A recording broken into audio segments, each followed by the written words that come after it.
Oh, howdy all, grab yourself a drink. It is time for some Path of Exile 1 discussion. Grungy Games decided to throw a real spanner in the works for me today.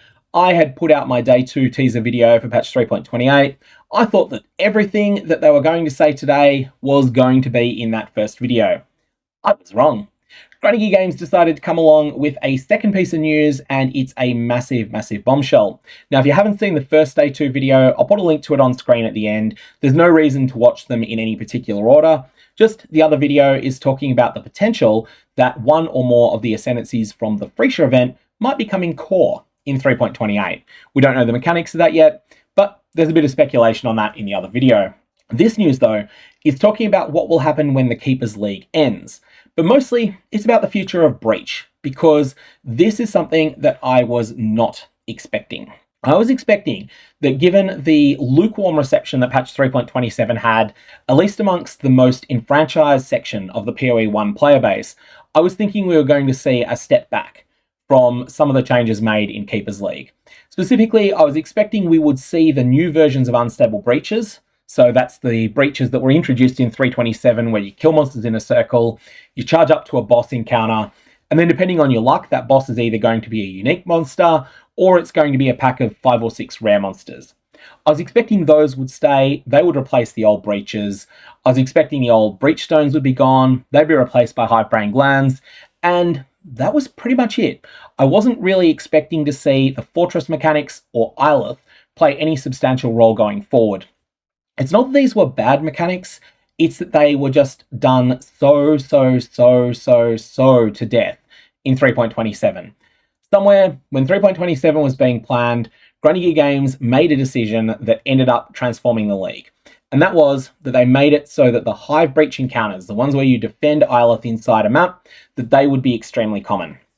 If they only showed up once in 10 maps, I don't think anyone would have really gotten sick of them.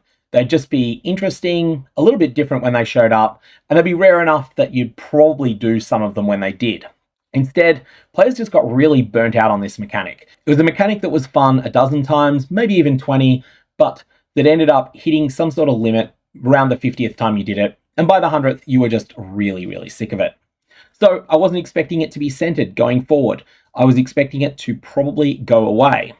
Well, I was wrong. Old school breaches will be replaced by those introduced in 3.27 Keepers of the Flame, with both unstable and hive breach encounters appearing naturally in areas from Act 6 onwards.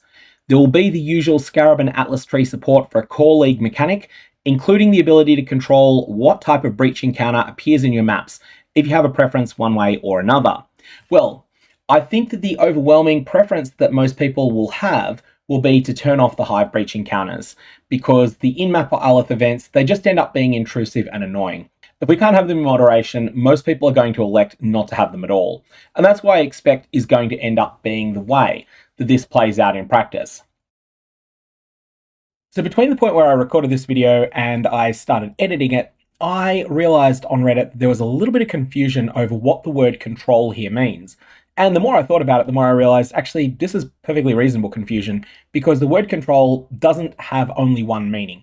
English is a language where there's a lot of variants that can come up, and control can be interpreted in 2 ways here. The first way is control as in absolute power over. The second one is control as in significant influence over. So, if it's the former, this means that you'll be able to say, there is absolutely no chance of getting an Islet encounter, a hive encounter in this map. And if it's the latter, if it's just significant influence over, then you'll be able to bias it. Maybe 80% of the time you will get one of the classic breaches, 20% of the time you'll get one of the Islet encounters. Whatever the case, this is something that I would like to see some clarification on. The other big surprise though, and this was actually probably the biggest surprise of all to me, is that the Genesis tree is remaining. Now, the reason I'm surprised by this is that the Genesis tree obsoletes a lot of early game gearing mechanics that have been relevant in the past. So, have you ever run in-map betrayal events in the past, picking up those veiled items, not because you expect them to be good, but because they're just so much better than a regular rare that they have some potential to be good, and that eventually you'll cobble together a gear set out of them? Well, guess what? You're not doing that anymore. You're running Breach instead. Have you ever started out a league by farming essences for your own use? Well, guess what? You're not doing that anymore because the Genesis tree is better. Have you ever started out a league by farming harbingers, chasing down fracturing orbs? Well, you're not really going to do that much anymore either. It's not that the Genesis tree can make everything that a fracturing orb can make, but it can make so many of the things that people care about that fracturing orbs make that the demand for fracturing orbs is going to be pretty low going forward. So if you're a solo self-found player, you're going to sit on your fracturing orbs, hoard them for future use. If you're a trade league player, you're simply not going to farm them early because they're not going to be worth very much until people start trying to get really, really high-end cluster jewels with them. On top of this, I feel like a lot of solo self-found players are going to feel a very, very strong pressure to play Breach early on. And this will not just be solo self-found players either. I do think that a lot of people in Trade League will feel this as well. Where in the past, a couple of particular league mechanics have been the best early on. Essence sometimes, Expedition and Rogue if you're good with him. These have felt like they're the best options early on. Now, I think they're largely going to be replaced by the Genesis tree. Now, all of this is predicated upon the idea that the Genesis tree is not getting sweeping nerfs. If it gets really substantial nerfs, we'll have to revisit this. But for now, I think that this is going to be one of the best mechanics on the tree, whether you like it or not.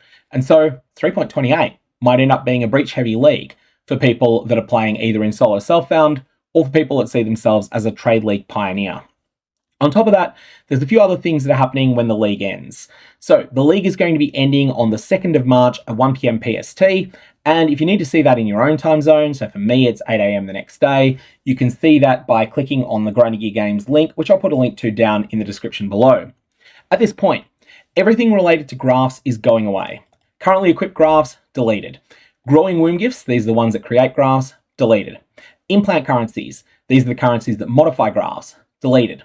Stored Graft blood is also going to be lost. And this is because currently it's a property of the Grafts that you've got equipped, whereas in the future it's likely to be a property of your character, but I guess we'll find that out. Maybe they instead decide to make it tradable, but that would feel a bit strange. Or maybe womb gifts are something that end up working like an incubator. All of that is stuff that we'll have to find out in the future. Otherwise, Grinding Gear Games finish up their announcement with just some of the usual information. Thanks to everyone for playing. And for those of you still trying to complete your unfinished challenges, you have 2 weeks to do so before the Keepers League ends. And for the rest of you, just kick back and wait. We'll have more news about 3.28 coming out soon. A lot of surprises here. I expect this will get a very mixed reaction from players. There have been some players, and it's been my experience, the less you played of 327, the more you tend to like the new breaches. So people who are more casual tend to really like the new breaches. They tend to find the Genesis tree has been fantastic. People who've played with it for longer tend to just be really sick of it. And that, I think, is an unfortunate spot for the mechanic to be in, because Breach 1, it's not like it was everyone's favorite mechanic, but it did have definite fans. And those people are going to be the most disappointed of all with this. Those people will be disappointed, early essence farmers will be disappointed, and a whole bunch of other things will change in feel as a result of this. I want to leave with one last thought as well. One of the things that was noticeable in 327, a lot of people were complaining about loot feeling bad, and one of the things that was definitely a second order cause of that, we're not talking necessarily the primary cause, but one of the second order causes of this is that the Genesis tree turned a lot of things that were previously loot into non-loot. For instance, I don't think many people were picking up even 3 stacks of fusing orbs this league. It's not like a 3 stack of fusing orbs made you feel rich in the past, but you always picked it up.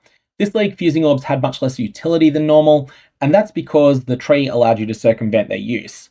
And it also produced a lot of junk 6 links that you could then vendor and get yourself 20 fusings each time. Effects like this mean that some ground loot that was dropping was still there, but it wasn't showing up because your loot filter was hiding it, and that made the feelings of loot being bad worse than they otherwise would be. I think this decision to keep the Genesis tree is going to cause Grinding Gear Games some problems going forward. It's not the only way they could have implemented Foulborn items. They could have had Foulborn unique items be something that were a drop from the Breach Lord bosses. They could have had it be something that you got through some completely different mechanic, or they could have had them be something that was tied to Breach in general, with singly foul ones coming up regularly from unstable breaches, Hive Breach encounters maybe occasionally dropping doubly foul ones, Hive Fortress encounters often dropping doubly foul ones, and then the Breach Lord boss always doing so. There are a whole bunch of things they could have done instead. They chose to keep the Genesis tree around, and I'm curious whether this ends up being something they regret or not. I'm going to leave it there. Me or Valorbs, and your Foulborn unique items and all your womb gifts have interesting results.